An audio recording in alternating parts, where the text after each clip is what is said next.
In this clip from Double Tap TV on AMI TV, we continue our flashback to some of our favourite interviews of 2022. You're watching Double Tap TV. Stephen, I've got to say that one of the guests who really has become a new friend to the show this year has to be Chris Matthieu. He's an entrepreneur, a hacker, and when it comes to all things NFTs, crypto, and the metaverse especially, he's become our go-to man. Absolutely. And I've got to say, Mark, it's thanks to him that I'm starting to begin to understand where we sit when it comes to the metaverse. And not only that, but how accessibility fits in.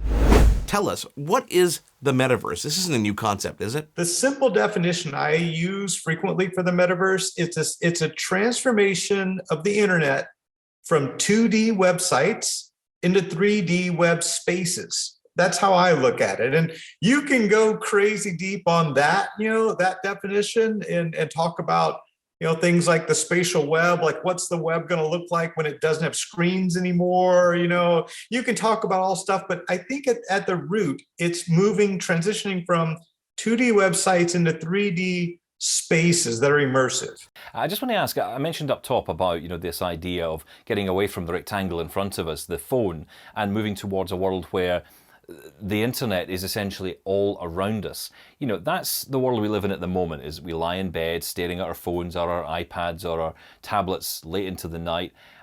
Is there a time, do you think, that we'll actually just live inside this virtual world all around us? Like as soon as the AR glasses get to the size of your regular eyeglasses and you see people wearing them outside, that's the transition from the virtual reality metaverse to the real world metaverse, I call it, where everyone will be seeing a dragon flying in the street and they'll have to put on their glasses to see what everyone's looking up in the sky about. Chris, why now? Like what is it about now?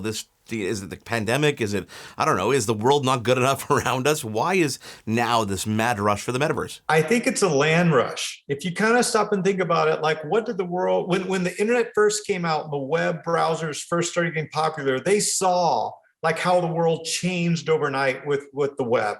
And they're seeing that the metaverse is really that big of an opportunity of a land grab that they're all in. They're investing hundreds of millions, maybe billions of dollars in building out their walled garden views of the metaverse. So we all talk about a metaverse. Like that's what all the technologists want to see, like from Ready Player One, the Oasis kind of a thing. But what's happening is this land rush is creating metaverses. So there's going to be thousands of corporate megacorp, sponsored and owned megaverses that aren't going to want people leaving it. It's kind of like, Facebook today. Do they want you to go to TikTok or something else? Of course not. And Stephen, we've had Chris on several times since then, even as recently as our Ask Us Anything episode a couple of weeks ago. Yeah, Mark, as we look back at 2022, we've now heard from Dave Dame and Microsoft, Chris Matthieu, Labrador Systems. But I must say how excited I got when we got a chance to talk about the new dot pad. Yeah, that's the braille display that actually literally displays items in tactile feel that are graphics on your screen. And we had a chance to actually sit down and have a conversation with the co-founder, Eric Julian Kim, to talk about the device itself. Think of it as a tactile monitor, and it has, the dot pad that you saw on the news has 2,400 pins that works individually to create images and tactile graphics, same as the braille display had, but it's more dense position so that in equal distance we can actually create the images, not in a braille way, but of course we can show braille. So basically, it's a monitor. Like braille display was like DOS OS, and dot pad is like Windows or Macintosh graphical user interface OS enabler technology. Now, Eric, I read that you formed a partnership with the American Printing House for the Blind, but also Apple as well. How did all that come about? Basically, the partnerships and the co-development started 2 years ago. And that was about the time that Apple's accessibility team made voiceover functions for charts and images. So they try to show images and chart through sound, up and down. You can check on the last year WWDC about it. So we thought that this is the perfect opportunity. Apple is thinking about showing graphics for blind people. Why don't we just make it happen with DotPad, and we can show real graphics for the first time in iOS.